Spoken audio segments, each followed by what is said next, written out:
నకిలీ మద్యాన్ని దింపి వేల ప్రాణాలని పొట్టన పెట్టుకున్నారు. మద్యం స్కామ్ చేశారు, మైనింగ్ స్కాములు చేశారు. ఒక లారీ మాచర్లలో 72,000 రూపాయలు పెట్టి ఇసుక నేనే కొన్నాను సార్ ఎన్నికల ముందు. పేదవాడి సొంతింటి కలల్ని నాశనం చేశారు. 75% పూర్తయిన టిట్కో ఇళ్లని మొలన పడేశారు. జగనన్న ఇళ్ళు అని చెప్పేసి ఎక్కడో ఊరికి 5 కిలోమీటర్ల దూరాన్ని ఇచ్చేసి మరి కేంద్ర ప్రభుత్వం ఇచ్చిన డబ్బుల్ని కూడా దారి మళ్లించి వాళ్ళని అయోమయంలో నెట్టేశారు. గాలి కూతలు, గాలి ప్రకటనలు కాదు, వైసీపీ నాయకుల దాకే ఓపెన్ ఛాలెంజ్. మీకు దమ్ము, ధైర్యం, మగతనం ఉంటే ఒక వేదిక మీద మాట్లాడదాం. మీ పార్టీ హేమాహేమిల్ని తెచ్చుకోండి, మా పార్టీ నాయకులు వస్తారు. అక్షర సత్యంగా మీ పాలనలో ఏం దోపిడీ జరిగింది, ఏమి అభివృద్ధి జరిగింది, ఎన్ని అరాచకాలు జరిగినాయి, బలహీన వర్గాల మీద ఎన్ని దాడులు జరిగినాయి, ఇవన్నిటినీ కూడా చూపించడానికి మేము సిద్ధంగా ఉన్నాం. ఇవన్నీ బయటపడతాయని మీరు అసెంబ్లీకి మొహం చాటేశారు. మరి అసెంబ్లీకి కూడా రావాలి కదా. ప్రజల తీర్పుని గౌరవించలేని మరి మీది ఒక రాజకీయ పార్టీనా? తెలుగుదేశం పార్టీ 1982 నుంచి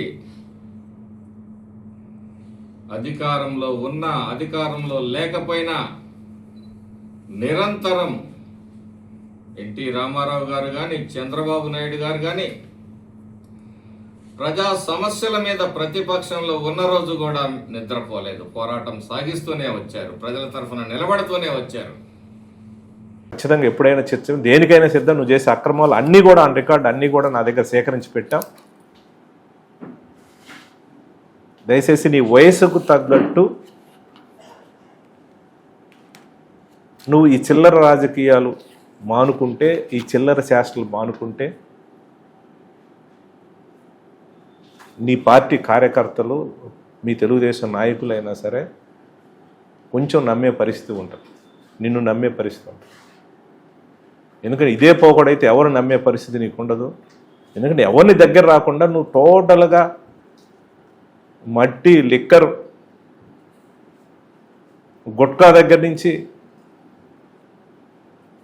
చిన్న చిన్న రియల్ ఎస్టేట్ చేసే వ్యాపారం వాళ్ళు దొరుకునే మట్టి దగ్గర నుంచి కూడా నీ యొక్క బినామీలే కొత్త కొత్త టిప్పర్లు తీసుకొచ్చేసేసి ఎవడు రాకుండా బెదిరించి చేస్తూ ఉన్నారు. ఎవరు తిరిగే పరిస్థితి లేదు. ఇవన్నీ ప్రజలు గమనిస్తూ ఉన్నారు. ఇవి కప్పిపుచ్చుకోవడానికి మా మీద రంకెలేసి మేమేదో చేసినామని నేను గతంలో కూడా చెప్పినాను. నువ్వు గతంలో నువ్వు మీడియా ముందు చాలాసార్లు చాలా విషయాలు మాట్లాడినావు. నాకు అన్ని వేల కోట్లు, ఇన్ని వేల కోట్లు అని ఏదో మాట్లాడినావు. స్టిల్ ఈ రోజు కూడా కట్టుబడి ఉన్నాను. నువ్వు మా మీద చేసే ఆరోపణలలో నిజం ఉంటే, మేము కబ్జా చేశాను, ఇంకోటి చేశాను చెప్పుంటే, నీకు 2 సంవత్సరాలు అధికారం ఇచ్చాం, ఇంకా 2 సంవత్సరాలు ఉంది, నువ్వు నిరూపించు. నువ్వు చేసే ఆరోపణలు కట్టుబడి ఉంటే, నువ్వు అన్ని వేల ఇన్ని వేల కోట్లు అంటున్నావు కదా,